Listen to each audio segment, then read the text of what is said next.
एक दफा का जिक्र है कि एक जंगल में एक सुस्त और बेवकूफ टिड्डा रहता था। वो सारा दिन वक्त जाया करता रहता था। फल तोड़कर खाता, खेलता कूदता, उछलता और नाचता गाता रहता था। उसी जंगल में एक चूंटी रहती थी जो सारा दिन मेहनत करती थी और अनाज के दाने इकट्ठे करती रहती थी। गर्मी का मौसम था और टिड्डे को गर्मी का मौसम बहुत पसंद था, इसलिए वो सारा दिन मजे में रहता था। एक दिन उसके सामने से गुजरते हुए एक चूंटी बड़ी कोशिश के साथ अपने ऊपर अनाज का दाना उठाए हुए जा रही थी। टिड्डे ने उसे कहा, इस सख्त मेहनत करने की बजाय तुम यहाँ आकर मेरे साथ गपशप लगाओ, मेरे गाने सुनो। इतनी मेहनत करने की क्या जरूरत है, थोड़ा सा आराम कर लो।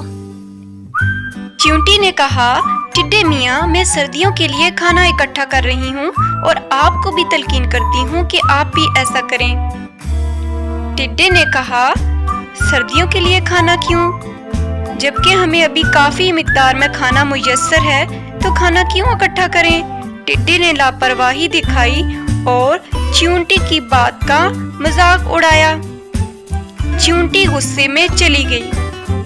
चींटी अनाज इकट्ठा करती रहती और टिड्डा सारा दिन वक्त जाया करता, छलांगे लगाता हुआ लंबी घास में घुस जाता और वहां अपनी पिछली टांगों से साज बजाता और खूब लहक लहक कर गाना गाता। इसी तरह दिन गुजरते रहे। फिर ठंडी हवाएं चलने लगी, मौसम बदलने लगा और बर्फबारी शुरू हो गई और जल्दी सारा जंगल बर्फ से ढक गया। इस मर्तबा पहले से भी ज्यादा सर्दी पड़ी। सख्त सर्दी की वजह से टिड्डे मियाँ की बहुत बुरी हालत हो गई। एक तो शदीद सर्दी और दूसरा खाने पीने को कोई चीज भी मुयस्सर न थी।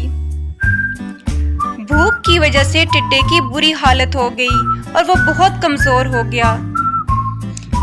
फिर अचानक उसे चींटी का ख्याल आया कि चींटी किस तरह से सर्दियों के लिए अनाज इकट्ठा कर रही थी और उसने मुझे भी ऐसा करने को कहा था और मैंने उसका मजाक उड़ाया था।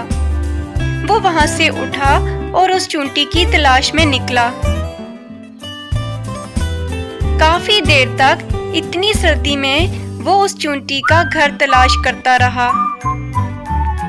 काफी देर के बाद टिड्डे को खाने की खुशबू आई। उसने देखा कि चींटियां बड़े मजे से इतनी सख्त सर्दी में अंदर बैठकर खाना खा रही हैं।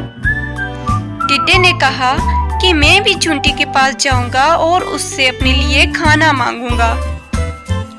टिड्डा चींटी के घर के बाहर पहुंचा और दरवाजा खटखटाया।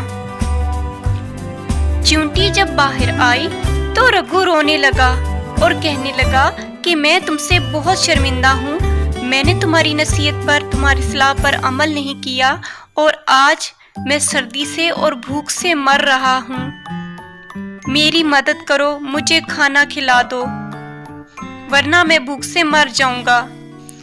चींटी बहुत नेक दिल थी और समझदार भी।